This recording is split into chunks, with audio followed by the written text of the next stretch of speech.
Sa 97,000 mo mga idol, meron ka ng Skygo Lance 150. Look alike niya si Click 160 mga idol. Wala ka nang hahanapin pa sa motor na to. Pagdating sa pormahan, okay na okay. Sa braking system, naka dual channel, disc brake. It's pa rin ng 200 pesos. So mga 4,641 na lang to.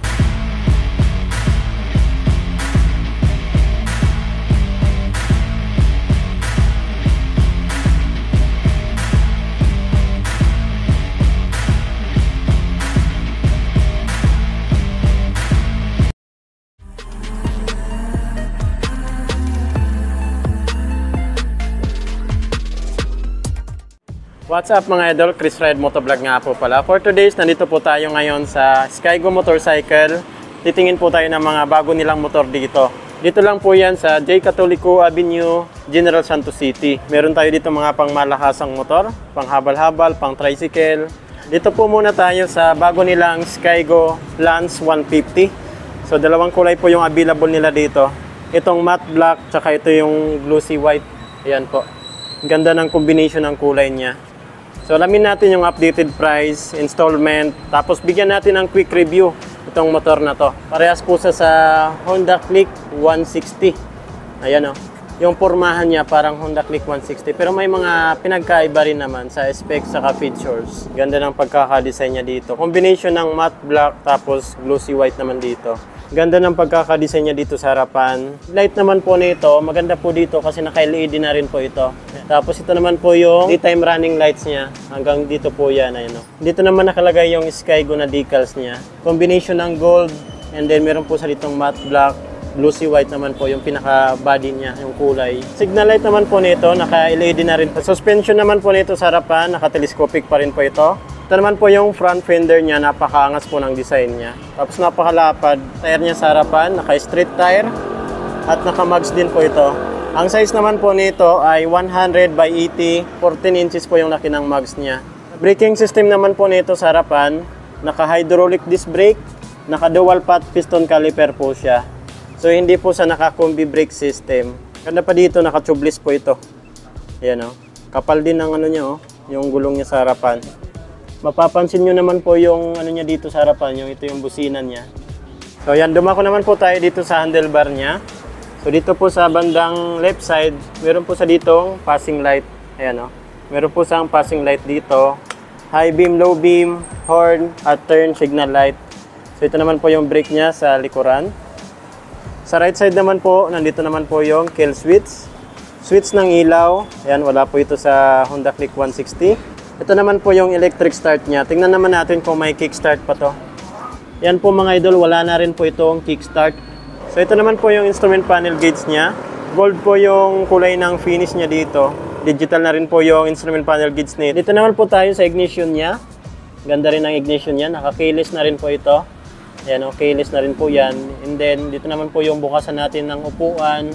So dito naman po sa left side, pupus nyo lang to. Bubukas na po yan.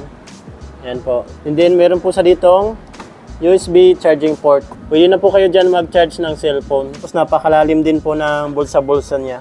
Ayan o. Malalagyan pa natin ng mga basahan. Pwedeng-pwede dyan mga idol. Tapos hindi rin siya mapapasukan ng tubig kasi meron siyang magandang cover. So dito naman sa right side, meron din po sa ditong pocket. Ayan o. Malalim din po siya tapos malapad. Ayan o. Keyless na po ito. Ganda o. Parang nakakotsi ka lang ha. Dito naman meron sa ditong hook. Yan, napakalapad din ang legroom niya. Isa sa kagandahan talaga sa motor yung legroom kasi pang praktikalan, marami tayong malalagay dyan. Hindi rin mapuputikan yung maganda mong sapatos pag may legroom yung motor mo. So dito naman tayo sa under seat compartment niya. Pindutin lang natin yan. Seat. Yan mga idol oh. So ito naman po yung under seat compartment niya. Mapapansin nyo po dito ang linis tingnan no. Pero hindi kalakihan yung niya, under seat compartment. Medyo lang, mababaw lang kasi siya kasi meron ditong bukol oh. Meron ditong nakaumbok. Pero okay na okay kasi medyo malapad siya kahit hindi siya masyadong malalim. Yan, dito naman po tayo nagre-refill ng radiator natin mga idol. Yan, meron sa ditong rubber oh. Pwede tayo mag-ipit dyan ng mga tools. Ito naman po yung gas tank niya. Nandito po sa ilalim ng upuan niya, yung gas tank niya. So dito naman po yung grab bar niya. Taillight tsaka brake light niya, parehas na parehas talaga doon sa Click 160 natin. Grabe, ang lupit din ng design niya dito, ng back fender niya. And then maganda po dito sa taillight tsaka brake light niya ay naka-LED na rin po ito. Futuristic din yung datingan niya. Oh.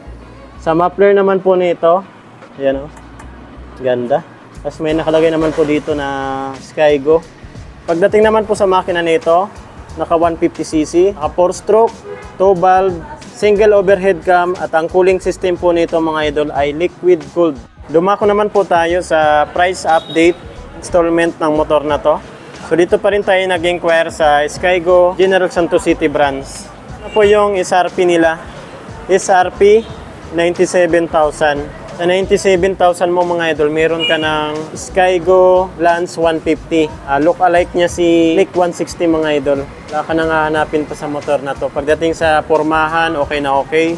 Sa braking system, naka-dual channel, ano to, disc brake. Ayan o. Dual channel disc brake, at least naka-disc brake po siya, harap tsaka likod.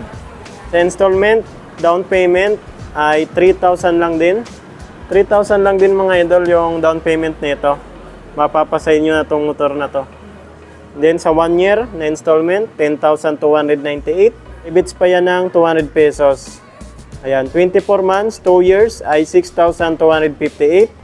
So rebits pa yan ng 200, so mga 6,000 na lang to. Sa 3 years, 36 months ay 4,841. So rebits pa rin ng 200 pesos, so mga 4,641 na lang to.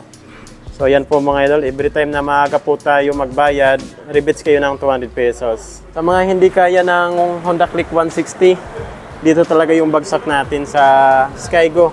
Sa mga freebies naman po nito, ganda, daming freebies oh. Helmet, sweatshirt, tools, LTO registration, plus TPL insurance. Grabe mga idol. Maraming freebies din po sila. So dito lang po yan sa Skygo Motorcycle General Santos City branch. Dalawang kulay po yung available nila dito. Isang matte black tsaka isang glossy white. Yan, wala ka nang hanapin po sa motor na to. So sa tibay at lakas, so sa maintenance, at nang lumalabas ngayon na motor, fuel injection na. So napakatipid po nito sa gas. So yan, so mga nagustuhan ko sa motor na to, unang-una dyan yung style niya. Ayan o. Hindi mo kailangan bumili ng mahal. Meron naman mas mura. Ayan o, 97,000. Yan ang forma niya. Tapos, yung sa braking system niya, dual disc brake po ito mga idol. Mapaharapan sa likuran, disc brake po yan. Sa Skygo naman is subok naman pagdating sa makina. Ayan, punta na lang po kayo dito sa Skygo Motorcycle, General Santos City branch. Meron din po tayong KPB 150. Ayan o, KPB 150. 109 naman po yung SRP po nila dito. Ito naman po yung 1 year, 2 years na installment, 3 years. Ayan o, rebits ng 300 pesos. Meron tayong Pony, Skygo. Ayan, saktong sakto lang yung laki niya. Guys, so meron tayo ditong, kala ko scooter. Ano guys, oh, lupit ng motor na to ah. RM110CB. Ito yung SRP nila, 48,000. Yung mga freebies, installment naman, 3,000 down payment. 1 year, 2 years, 3 years, rebits 200. Okay na okay po itong motor na to. So ito naman po yung Wizard 175cc, 50,000 SRP, 3,000 down payment. Ayan po yung monthly niya. Ayan po mga idol, dito ko natatapusin natin yung video. Ride safe po tayo palagi. Chris Ride Motovlog. Please like and subscribe. Peace yo!